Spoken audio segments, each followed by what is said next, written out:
Bizitza berria! Bazen behin berotasun globala Lurra izeneko planeta zegoenean bizi ziren 3 ume. 3 ume horiek anai ordea ziren eta horrela zuten izena, Maialen, Asier eta Iñigo. Egun batean hirurok telebista ikusten zeuden eta berrietako aurkezlea berri hau eman zuenean, Maialen, Asier eta Iñigo karri eta zur geratu ziren guztiz beldurtuta. Gutxi bar Lur planeta 900 kilometroko diametroa zuen meteoroa bat jauziko da. Umeak hori entzutean oso beldurturik zeuden. Lur planetan bizi ziren gizaki guztien bizitza betirako amaituko zelako. Bazekiten ez zirela bizir geratuko eta triste jarri ziren. Maialen leihotik kanpora begiratu eta Iñigori eta Asier esan zien. Lehen bailen zerbait egin behar dugu, orduan Iñigok esan zuen. Berdin da zer, baina azkarre reakzionatu behar dugu, bestela... Asier errado zegoen haren anai arreben esan zutenarekin eta etxeko atetik irten baino lehen honako hau bota zuen. Gurasoen bila noa, ez noa inora gurasoen abisatu arte. Asierrek arazoa gurasoei azaldu zien, baina gurasoek ez zuten sinestu. Orduan mutikoak haien anai ordeari bera gurasoak zeuden lekura joateko jukatu zien. Maialen eta Iñigo arrapalada batean joan ziren hara, eta haien gurasoei gertatuko zena sinesteko erregotu zien. Gurasoek ez zieten sinestu, eta hori dela eta tristuraz beteta haiek bakarri zabaltzen saiatu beharko zirela esan zuten. Meteoroa jausteko momentuan hurbil zegoen, eta zientifikoak ezin zuten ez eregin momentu hartan hasi ziren planoak prestatzen. 2012ko abenduaren 21 zen eta elurra edonon zegoenez haiek eskutatu nahi ziren kubasoloan. Elurrez beteta zegoen, eta urdurik baino urduariko zeuden.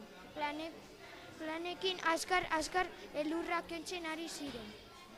Lurra dardarka hasi zen, eta espaziotik jauzitako harri txikiak lurra gogor jotzen hasi ziren. Kobasuloan laster izkutatu ziren.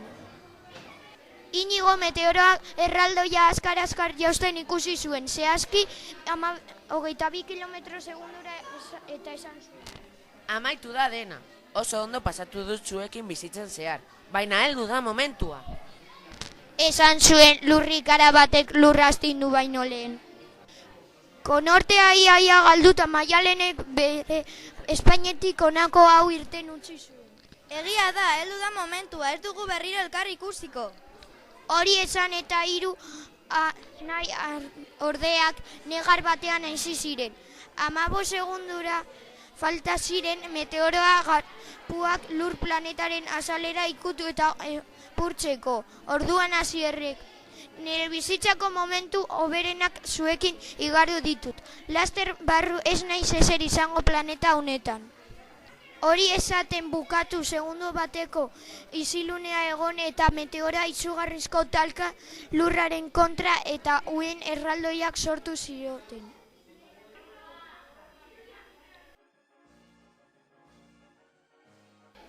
Lurraren azalera guztiz zuntzitu zuen eta Lurrari izugarrizko zuloa egin zion eta nukleotik ateratako laba erraldoia zen, poltsa moduko batean bildu zen. Gertakuntza horrek Lur planeta bizi ziren gizaki eta bizidunen guztiei amaiera eman zion. Ezen geratu ez Maialenen, ez Asierren, ez Iñigoren arrastorik ere. Harri handi horrek tamaina nahikoa zuen izugarrizko katastrofea sortzeko. 3 lagunak betirako desagertu ziren, ez ziren berriro bueltatuko. Lurra berriro eratzen hasiko zen, Lurraren bigarren hasiera zehazki. 1000 milioi urte geroago... Lurrak bere ia borobil forma hartu zuen berriro. Ez zegoen zulorik, eta Lur planetaren kanpoaldera berriro hoztu egin zen. 500.000 urte egon zen meteorito zati txikiak Lurrean jausten.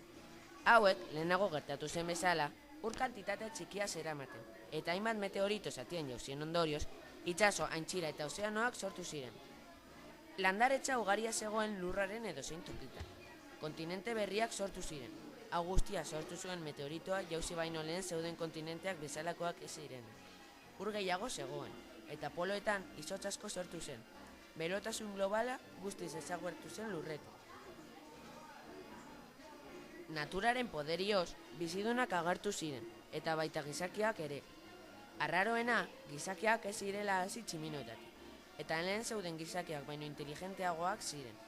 Ondoren, oso harin hasi ziren eraikin eta hiriak edo herriak eraikitzen. Teknologia oso garatua zuten, gauza oso modernoak eraikitzen zituzten. Adibidez, airean ibiltzen ziren kotxeak, pisu mugikorrak zituzten etxe horratzak, argia baino azkarrago joaten ziren trenak, eta fenomeno naturalak geldiarazian zituzten makinak, eta abar. Natura asko errespetatzen zuten.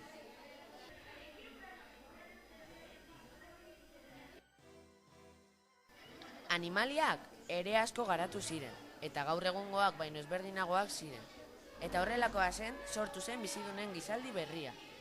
Garai horretan, Asier, Maialen eta Inigo bezalakoak ziren 3 ume zeuden, eta izen berdina zuten.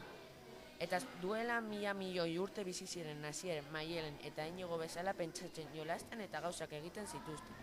Ezen berriro katastroferik gertatuko, eta bakea izango zen nagusi munduan. Amaiera jarraituko du.